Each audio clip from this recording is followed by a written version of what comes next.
Hai, welcome to Artocles. Hari ini saya bakal membahas kasus yang paling banyak di-request sejak tahun lalu dan baru hari ini sempat saya munculkan. Kisahnya dari Mumbai, India, yaitu tentang persahabatan 3 orang yang tadinya kenal karena berkuliah di kampus yang sama dan menyewa apartemen murah selama mereka mengenyam pendidikan. Dari situlah tumbuh benih-benih cinta, namun karena ada 2 pria dan 1 wanita, sudah bisa dipastikan ada yang tersakiti. Kisah ini menarik dan sedikit menyedihkan sih kalau menurut saya. Ya udah, segera akan kita perdalam saja kasusnya. Sebelum dilanjutkan, dukung dulu ya channel ini dengan mencet tombol subscribe dan juga dinyalain notifikasinya, supaya lain kali kalau misalnya saya upload sesuatu yang seru, kamu jadi orang pertama yang tahu.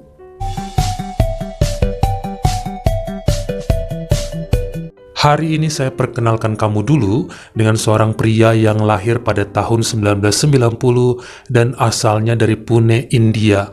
Namanya Manan Kapadia dan merupakan anak tampan yang sangat mementingkan pendidikan. Pada tahun 2009 setelah lulus sekolah, dirinya diterima di Universitas Negeri Mumbai dan berkuliah di sana mengambil jurusan IT. Karena orang tuanya berada di luar kota, maka mau nggak mau pemuda tersebut harus menyewa sebuah kamar untuk tempat tinggal. Sebenarnya ada sih paman dan bibinya di Mumbai bernama Samar dan Prisa Goswami. Mereka juga siap jika Manan tinggal di rumahnya. Namun entah mengapa, pria itu ingin mandiri dan tetap memutuskan untuk mengontrak saja.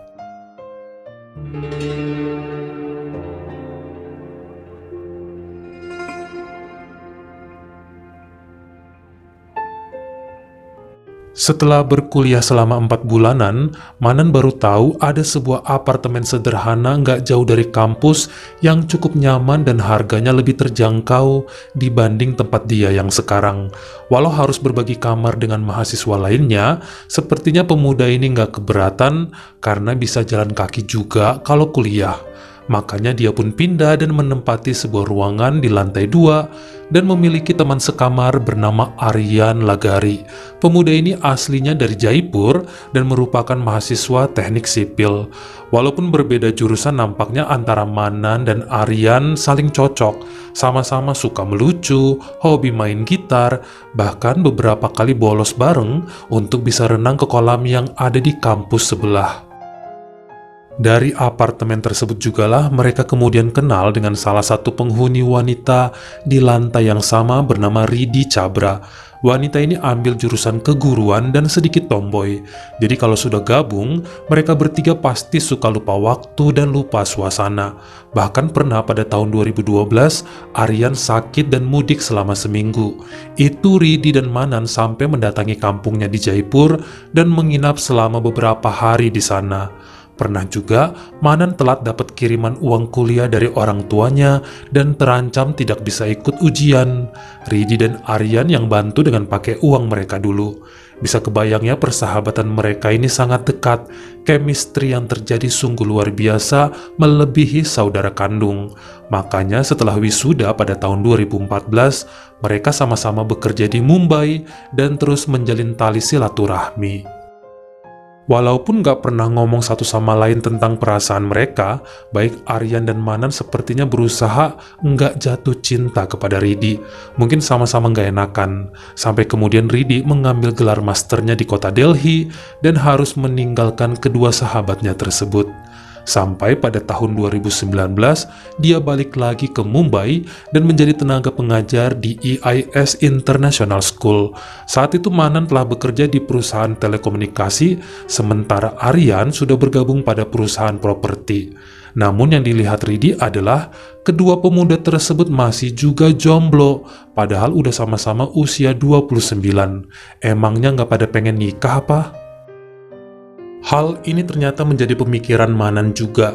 Dia sebenarnya menyukai Ridi sejak dulu, namun takut akan merusak persahabatan mereka. Lagian dia juga mikir siapa tahu Aryan suka sama Ridi. Dia siap kok untuk mengalah demi sahabatnya itu. Tapi karena usia mereka semakin tua dan tidak ada tanda-tanda Aryan mau nembak Ridi, maka per bulan Agustus 2019 akhirnya Manan bertekad mau menyatakan perasaannya pada wanita tersebut. Namun ternyata manusia hanya bisa berencana dan Tuhan Maha Penentu. Saat dirinya mau menyatakan cinta, baik Ridi dan Aryan akhirnya mengaku bahwa mereka telah berpacaran dan akan segera menikah. Ironisnya, keduanya bilang baru saja jadian beberapa hari yang lalu. Mereka sempat minta maaf, namun nampaknya Manan tidak keberatan dan mengatakan segalanya tidak akan berubah. Persahabatan mereka akan terus terjalin sampai kapanpun. Sepertinya Aryan juga sama ya dengan Manan yang selama ini menunggu siapa yang bakal menyatakan cinta duluan kepada Ridi. Dia juga siap jika sahabatnya yang mendapatkan wanita itu, tapi karena Manan geraknya kalah cepat, makanya Aryan nyamber duluan dan diterima oleh Ridi.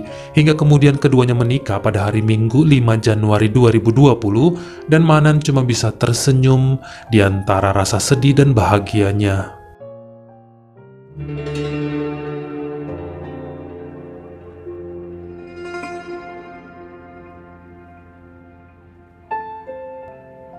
Sebulan kemudian orang tua Manan terus saja mendesaknya untuk segera menikah. Usianya udah 30 dan memiliki pekerjaan yang bagus. Namun karena dia nggak punya banyak kenalan wanita, maka dijodohkanlah sama anaknya Paman Samar dan Bibi Prisa tadi. Kalau kita hitungannya pariban lah. Nama putrinya adalah Kavya Goswami yang saat itu juga sudah berusia 28 tahun. Sebenarnya Manan sudah mengenal Kavya sejak masa kecil, namun dia nggak begitu suka sama gadis itu karena menurutnya terlalu manja dan baperan, kurang suka bergaul dan dulunya sih agak sombong. Bahkan waktu masih remaja, kalau Manan dan orang tuanya datang ke rumah Paman Samar, itu si Kavya malahan ngurung diri di kamar. Disuruh keluar untuk menyapa dan salam aja ogah-ogahan so kecantikan. Disuruh bikin minum aja, gak mau dengan alasan ngerjain PR, tangan lagi sakit, dan kelakuan lainnya yang bikin Manan males ngeliat dia. Namun karena paksaan orang tuanya, akhirnya pria itu mau dijodohin dan mikirnya ya mungkin aja Kavya sudah berubah sifatnya, kan udah dewasa. Setelah melalui perundingan dan masa pendekatan, akhirnya Manan dan Kavya pun menikah pada Selasa 3 Maret 2020, jadi 2 bulan setelah sahabatnya Aryan dan Ridi kawin. Walaupun sesudahnya tetap aja pria tersebut merasa bahwa istrinya banyak tingkah dan manja berlebihan. Selain gak mau tinggal jauh dari orang tuanya, Kavya juga menolak kalau disuruh memasak, urus pakaian suami, dan hal lainnya yang seharusnya istri lakukan. Makanya kemudian mereka tetap numpang tinggal di rumah Paman Samar, namun perlahan ibunya mengajarkan banyak hal pada Kavya. Cukup sabar ya Manan menghadapi istrinya tersebut yang terbilang kekanak-kanakan. Bahkan beberapa kali dia minta uang kepada suaminya itu hanya untuk nongkrong dengan teman-temannya di mall dan juga buat beli kuota internet. Tentu Aryan dan Ridi juga beberapa kali ngajak Manan untuk membawa istrinya buat ikutan ngumpul sama mereka, sekedar makan malam bareng atau nonton. Namun seringnya Kavya menolak dan bilangnya, "Oga gak kenal," walau akhirnya mau juga karena terpaksa. Yang bikin kesel lagi kalau mereka berempat lagi nongkrong, Kavya seperti menjauhkan diri dan gak mau berusaha membaur. Jika disapa oleh Aryan dan Ridi atau ditanyain sesuatu untuk mencairkan suasana, Kavya malah diem aja, buang muka, pegang handphone dan bolak-balik ke toilet, bahkan merengek minta-minta pulang tanpa mau ngobrol sama Aryan ataupun Ridi. Pokoknya rese banget dan hal ini cukup mengganggu Manan yang bikin dirinya kapok untuk membawa istrinya itu lagi kalau ngumpul sama kedua sahabatnya. Tapi Aryan dan Ridi selalu memaklumi dan bilang mungkin karena baru kenal aja kali, nanti juga terbiasa. Sampai kemudian memasuki pertengahan tahun 2020 saat seluruh dunia terkena imbas pandemi, gak terkecuali bagi Aryan dan Ridi. Penjualan properti menurun drastis dan membuat pendapatan pria tersebut juga berkurang. Apalagi istrinya, Ridi. di mana sekolahan tutup dan banyak tenaga pengajar yang mencoba mencari recehan dari mengajar online. Gelombang protes dilakukan orang tua murid saat pihak sekolah menetapkan SPP harus jalan terus padahal tidak ada tatap muka. Mulai ricu dan pendapatan Ridi juga habis. Mereka hanya mengandalkan tabungannya untuk bertahan dalam krisis tersebut. Namun sepertinya hal ini tidak terlalu ngaruh ya bagi Manan yang bekerja di bidang komunikasi, karena jaringan internet dan telepon genggam tetap saja berjalan lancar walau dalam masa pandemi. Disinilah kemudian Aryan dan Ridi mulai meminjam uang untuk menutupi tagihan kredit mobil dan rumah mereka. Bahkan sedihnya lagi, pada 1 Juli 2020, Aryan harus dirawat di rumah sakit karena dirinya juga terkena virus yang ramai menyerang masyarakat di masa pandemi. Tentunya hal ini bikin sedih Ridi dan keluarganya.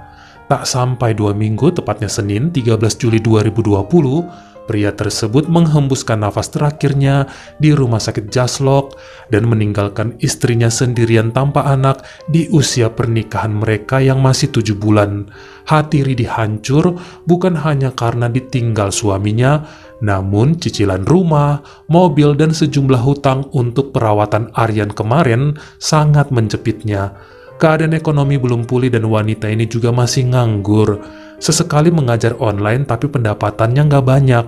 Mau balik ke orang tua, tapi sama aja di sana juga lagi pada susah. Makanya dia cuma bisa curhat dan curhat setiap hari kepada satu-satunya sahabat yang tersisa, yaitu Manan.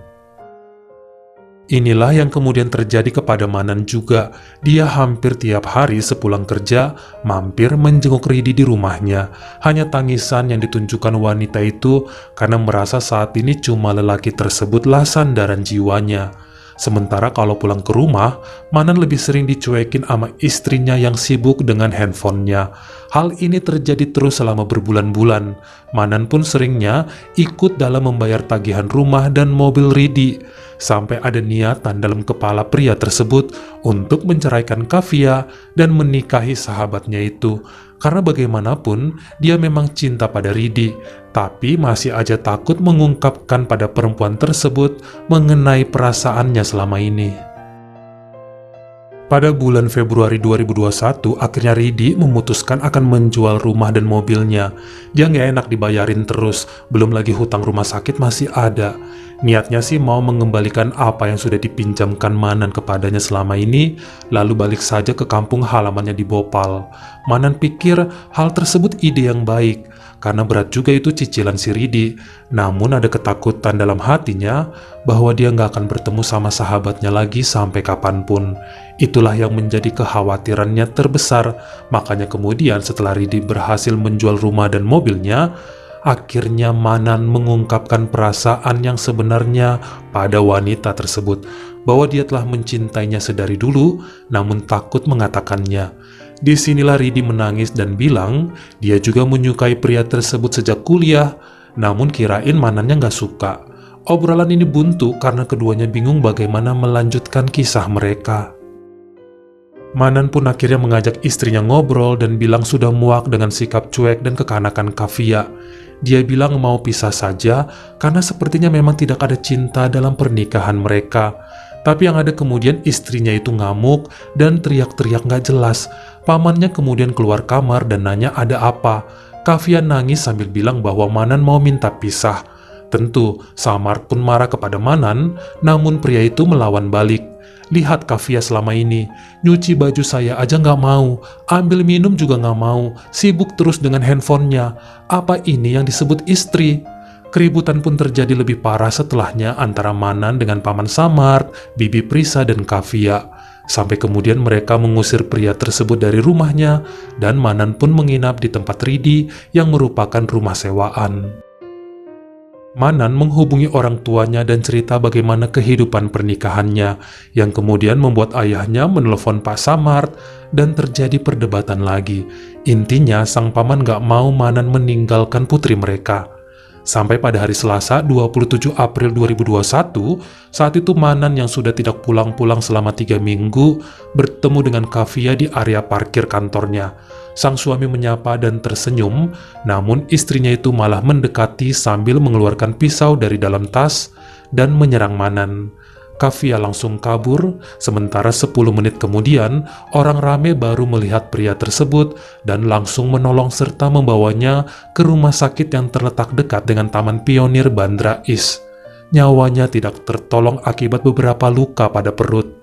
Sementara Kavya yang menjadi histeris, setiba di rumah malah stres sendiri, apalagi ayah ibunya sedang pergi.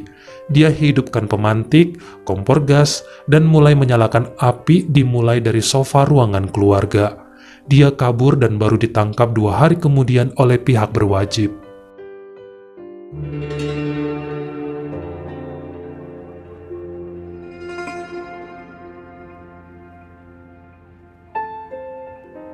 Walaupun saat kejadian pemadam kebakaran dengan sigap datang karena ditelepon tetangga, namun keadaan rumah cukup parah, setengah isinya hangus. Makanya Pak Samar dan Prisa kemudian mengungsi ke rumah kerabat yang ada di Bengalur.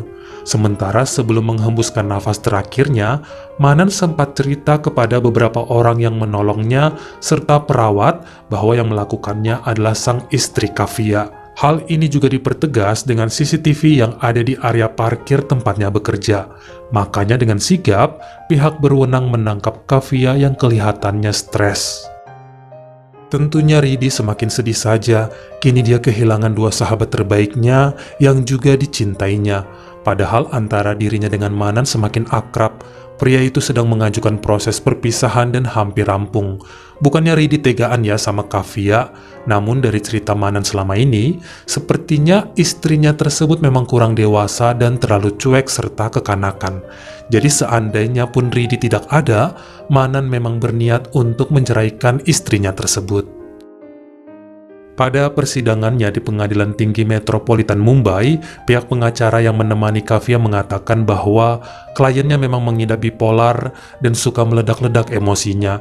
Dirinya nggak suka kalau disuruh-suruh dan sering halusinasi dengan dunianya sendiri. Bahkan menurut catatan jaksa, memang Kavya pernah dirawat sebelumnya di rumah sakit jiwa saat berusia 16 tahun. Namun orang tuanya selalu menutup-nutupi fakta ini dan bilangnya cuma pemeriksaan kesehatan biasa aja. Inilah yang kemudian membuat orang tua Manan kaget dan juga marah kepada Pak Samar mengenai fakta tersebut. Pemeriksaan lanjutan juga dilakukan ya oleh dokter pengadilan, namun menurut mereka, keadaan Kavya saat itu sehat dan dia sangat kompeten untuk disidangkan. Hingga pada hasil keputusannya per hari Kamis 19 Agustus 2021, sidang yang dipimpin Hakim Super Tegas Bapak G.S. Kulkarni bersama 11 orang juri menyatakan bahwa Kavya bersalah atas tindakan kejahatan tingkat 1 dengan sengaja dan terencana menghabisi nyawa suaminya sendiri. Dirinya pun dijatuhi hukuman penjara seumur hidup dan boleh bebas dengan membayar jaminan setelah menjalani sedikitnya 20 tahun kurungan. Ayah ibunya sempat protes dengan keputusan ini karena nampaknya pengadilan tidak mengindahkan permasalahan kesehatan Kavya. Namun hakim mengatakan hasil pemeriksaan dokter bahwa 3 tahun terakhir wanita tersebut dinilai sangat waras. Jadi nggak tahu ya apakah Kavya sedang bermain drama atau sengaja supaya dibilang sakit untuk menghindari hukuman. Sementara Ridi kemudian menghilang entah kemana karena kemungkinan balik ke kampung halamannya. Bagaimana menurut kamu? Apakah ini semua kesalahan Manan dan Ridi atau memang Kavya yang salah? Kamu komen di bawah. Kalau kamu suka sama video ini, jangan lupa ya klik like dan juga tombol share-nya. Buat yang baru pertama kali mampir atau udah sering mampir nih tapi belum berlangganan, jangan lupa klik dulu tombol subscribe. Dan juga dinyalain notifikasinya, supaya lain kali kalau misalnya saya upload video baru, kamu jadi orang pertama yang tahu. Follow juga Instagram saya jika berkenan di Artokels, S-nya 2, dan jangan lupa untuk nontonin semua video saya yang lainnya. Ingat ya, tetap jaga jari dan juga lidah kita, supaya nggak nyakitin hati orang lain. Terima kasih.